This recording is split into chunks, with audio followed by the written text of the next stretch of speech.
खबर मध्य प्रदेश के भोपाल राजधानी से। राजस्थान उनायरा में जिला प्रशासन की एक तरफ नरेश मीणा पर कार्रवाई से मध्य प्रदेश मीणा समाज में नाराजगी। राजस्थान में उपचुनाव के दौरान हुई थप्पड़ कांड एवं देवली गांव का आगजनी पर मध्य प्रदेश मीणा समाज सेवा संगठन में भारी नाराजगी है। वरिष्ठ वकील और मीणा समाज सेवा संगठन के प्रदेश संगठन महामंत्री एडवोकेट संतोष मीणा ने बयान देते हुए कहा कि राजस्थान के उनायरा जिला टोंक में नरेश मीणा और एसडीएम के बीच हुई घटना की वह निंदा करते हैं।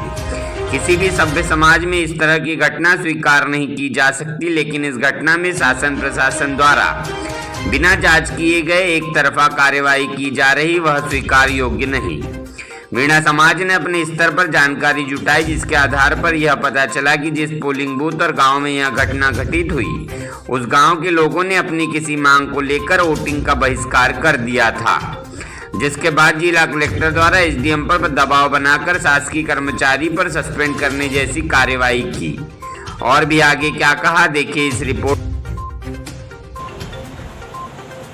बूथ पर भेजा कि वहाँ पर कोई भी वोटिंग नहीं हो रही है, वहाँ पर पूरी तरह से बाइकाट किया जा रहा है। आप जाइए और कम से कम 2-4 वोट तो डलवाइए कैसे ही करके, जिससे कि वहाँ का पूरी तरह से बाइकाट ना हो सके। इसका क्या मतलब है? इसका मतलब ये है, और फिर गए भी तो क्या किया, वो आपने देखा उस महिला को, जिस महिला से वोट इन्होंने डलवाया वो शासकीय कर्मचारी थी।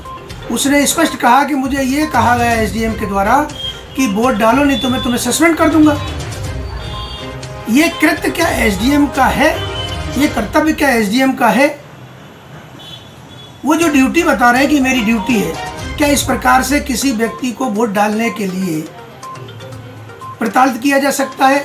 उसको धमकाया जा सकता है कि मैं तुमको सस्पेंड कर दूंगा? ये घटना के लिए जिम्मेदार एसडीएम भी है। एसडीएम पर भी कार्रवाई करना चाहिए। और कलेक्टर ने भी अगर ऐसा कहा, उसने जिस बयान में कहा एसडीएम से ने कि कलेक्टर महोदय ने कहा कि बिल्कुल पूरी तरह से बाइकाट ना हो, इस प्रकार का आप 2-4 वोट कैसे डलवाइए, तो मोटिवेट करने की बात ही नहीं है। आपने धमका के वोट डलवाया। और जब पूरा गांव बाइकाट कर रहा सुबह 6 बजे से 10 बजे तक, और 10 बजे आप आते हैं, तो गांव वालों से चर्चा करनी चाहिए, उनकी मांग से संबंधित चर्चा करना चाहिए, शासन प्रशासन से बड़े अधिकारियों पर चर्चा करना चाहिए, क्योंकि ये तो एक वोटर का, आम आदमी का ये अधिकार है कि अपनी बात शासन प्रशासन पहुंचाना, अपनी मांग मनमाना, उसके लिए धरना करना, उसके लिए मांग करना, बाइकाट करना, ये तो उसका अधिकार है ना। उस अधिकार को आप प्रशासन के बल पर कि मैं तुम्हें सस्पेंड कर दूँ, इस प्रकार से वोट डलवाए, इसके कारण वो थप्पड़ की घटना घटी। इसलिए अकेला नरेश मीणा दोषी नहीं है, उसके लिए बराबर का दोषी एसडीएम भी है।